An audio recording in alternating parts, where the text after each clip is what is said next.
The Alabama offense has two main problems: offensive line consistency and wide receivers not being able to get separation. Chris Owens at right tackle in particular has had some rough reps the past 3 games. Similarly, Slade Bolden on offense is who I noticed the most in terms of not beating guys with his routes. For the receivers in particular, a drop is expected, or a drop off. You don't simply replace 4 first round receivers and expect production to be the same. There's a reason why Saban went out to get Jamison Williams from Ohio State, and there's a reason why we are seeing JoJo Earle get so many early snaps in his career, in his early part of his career. The simple truth is that the starting wide receivers are not as dynamic as the previous unit, which is okay because no one is in their right mind if they're expecting first round production out of their college starting wide receiver unit every year. The problem this creates for Bama is that Bryce Young will now have to be Superman in order for his offense to be deadly. Every throw will have to be a dime, and he'll have to put on a masterclass of passing well under pressure. Now, before we hop into further details on this, I ask that you subscribe to the channel and hit the notification bell if you like college football analysis content. The one receiver who has played that I see consistently separating from defenders is Jamison Williams. I expect he will be Bryce's go-to guy for down the field shots as the season progresses.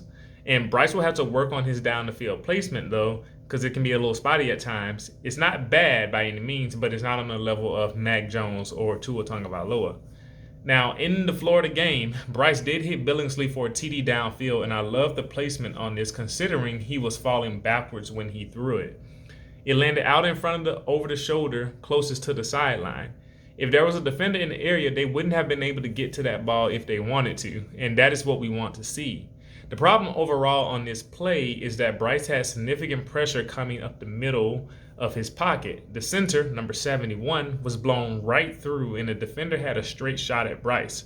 It wasn't speed. The defender engaged number 71, got into his chest, which is a big mistake as an offensive lineman. You don't let defenders get their hands into your chest. The defender was able to shed him and toss him out of the way with ease. He had both hands in 71's chest, and therefore he had control over him, and it was a simple shedding of the block at that point. Next, we have a play from the early second quarter in which Bryce faces a 4-man rush and has nowhere to go with the ball. None of the receivers can get open in the 4 seconds of clean pass protection that Bryce had to throw the ball, and that's a problem. With that said, there were only 2 wide receivers who went out on a route on this play. It was Holden and Mechie. Florida was also playing a zone defense, so basically it was 7 defenders in coverage against 2 wide receivers. Why, you ask? Because Alabama kept both tight ends on the line of scrimmage in order to block for pass protection.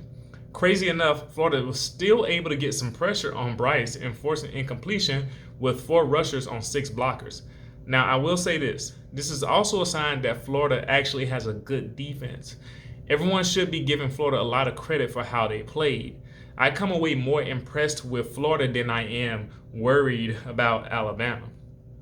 On a play or two later, it's 3rd and 16, and Alabama goes 4 wide with trips to the left side, and Florida only has 3 people on the line of scrimmage, and they only rush 3 total. They drop 8 into coverage on the 4 wide receivers, so it's an uphill battle from the start. Once again, the big problem is that Florida was able to get pressure on Bryce almost immediately with a 3-man rush. Chris Owens at right tackle was embarrassed on this play. The left end gets the edge on Chris Owens and is able to make a sharp angle at Bryce off the edge. Owens should be able to kick set into a position that forces the left end to take a wide loop to Bryce, which would give Bryce more time to deliver the ball to his receiver, but the left end is able to negate that completely and get a sharp angle. Mechie, JoJo Earle, and Billingsley, and also 1 other receiver are all on the field here, and none of them can get free from coverage, and none of them separate from the defenders that are covering them. And Bryce has to try to fit a ball into Mechie that falls incomplete. Even if Mechie catches it, there wouldn't be a first down here. And this is a play where you see Alabama's offensive line and wide receiver struggles combine to create a negative situation and get them off the field.